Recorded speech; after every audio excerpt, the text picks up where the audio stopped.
Now, Morris and Renfrew, would you please take the stage?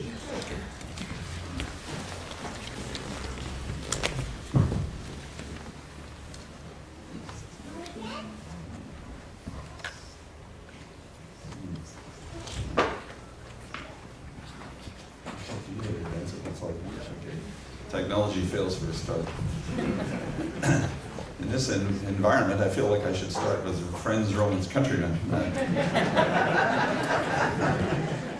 I started to take an interest in the Carling corridor after the peer review panel about a year ago laid an emphasis on it. And it became apparent to me that actually it was a neglected opportunity. So this presentation today comes out of some preliminary thoughts there and some more recent research. Now, Carling corridor, or Carling Avenue, actually turns out to be a natural for light rail development. And watch out, because I continuously distinguish between light rail and streetcar, and you'll find out why in a moment. It's a wide street. It has the space for at-grade operation, which not many streets do. A lot of streets in Ottawa are constrained by the road allowance. Carling is not. It has a lot of activity centers on it that generate employment and people movement all day long. And one of the things I think that Carling offers the opportunity to do, which the Parkway route does not, is that it serves an all-day use. The Parkway and much of the current thinking has to do with rush hour, satisfying the rush hour criterion. Now, the rush hour is important, no question, but you don't build great cities on the basis of rush hour. And if you want the proof of that, go down to the United States and try and find many cities anywhere which have a vibrant downtown after 5 o'clock. Very few do. So you've got hospitals, you've got retail, there are commercial buildings springing up bit by bit along Carling, and you have high-rise apartment concentration out toward Lincoln Fields. So all of these are people movement generators, and therefore it becomes an all-day application of transit. Now, why Carling? Well, I've said a few moments ago, it is a wide street. Even at Lincoln Fields End, which you're looking at right here, there is opportunity to put a major terminal station in the middle of the road there without creating major havoc or without having to redevelop a great deal of the existing infrastructure. So in terms of economy, Carling is quite a good option. Now, the other reason for looking at this, and Councillor Doucette has alluded to this, is that a bus has a fixed unit cost. You can carry roughly 100 people in an articulated bus, and you need a driver. If you want 200 people, you need 2 drivers and 2 buses. The beauty of rail is that you can increase capacity and you can operate significantly more economically.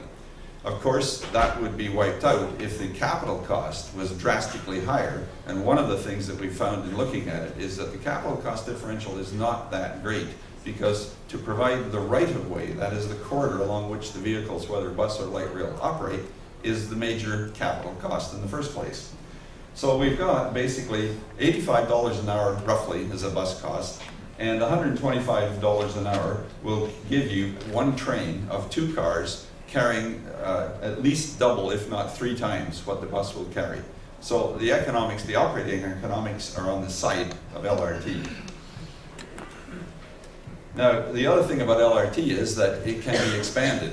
You use technology to increase the number of trains per hour, you can increase the length of trains, and the background to that slide is Calgary, where the system has been continuously expanded from 2 to 4 car trains and down to, I don't remember what their original spacing between trains was, but I believe they're running about 3 minutes now.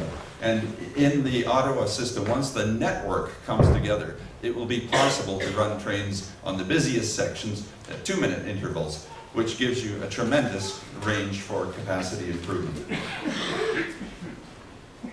And now LRT is very user-friendly. I don't think there's any argument about that. The typical noise level of a LRT running at 60 kilometers an hour will be in the mid-70 dBA, no more than 75 dBA. A bus typically is somewhere in the low to mid-80 dBAs. So when the bus goes by, you stop talking and then you resume your conversation afterwards. With light rail, you are only just conscious that the train has gone by. So the sidewalk environment, or the building environment with light rail, is a much more pleasant one than it is with buses. The other thing which is important is that in the winter, Rail transportation is extremely reliable. And that is one advantage for Ottawa, because we know from experience, and with no assertions cast against buses, but when it snows, buses get stuck. So you have a smooth, reliable, attractive environmental proposition. Now, the other thing that is very important is to realize that the ultimate network that comes together is vitally important. We don't want to create a system in Ottawa where we have sort of spider legs that run out to the suburbs and do nothing else. Within a city, what you want is choices for people in order to convince them to use public transportation. If any of you have traveled much in Europe and been in London or Paris or Berlin or Munich, you find that you can get almost anywhere with a couple of transfers at the worst.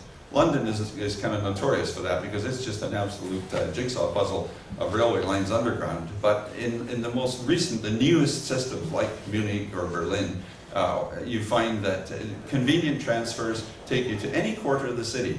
That's one of the things we're trying to achieve with the Carling Corridor proposition. And so you will be able to get no transfer operation into the central business district because the Carling line will merge into the north-south line at Carling Avenue and the Rock Cut and take you right into downtown. So you'll be able to go from Lincoln Fields to downtown, no transfer, any time of the day. Then secondly, you will be able to transfer to the south on the north-south line. So people, for example, students going to Carleton, or employees in the Confederation Heights complex, or further south, new developments, which were on the threshold when the north-south light rail line was proposed, will be accessible by this corridor. And the other thing, of course, which is very important, you do have to fix cars once in a while. And with the connection to the north-south line, it will be then possible to use the original maintenance site, which was preferred down at Beausville.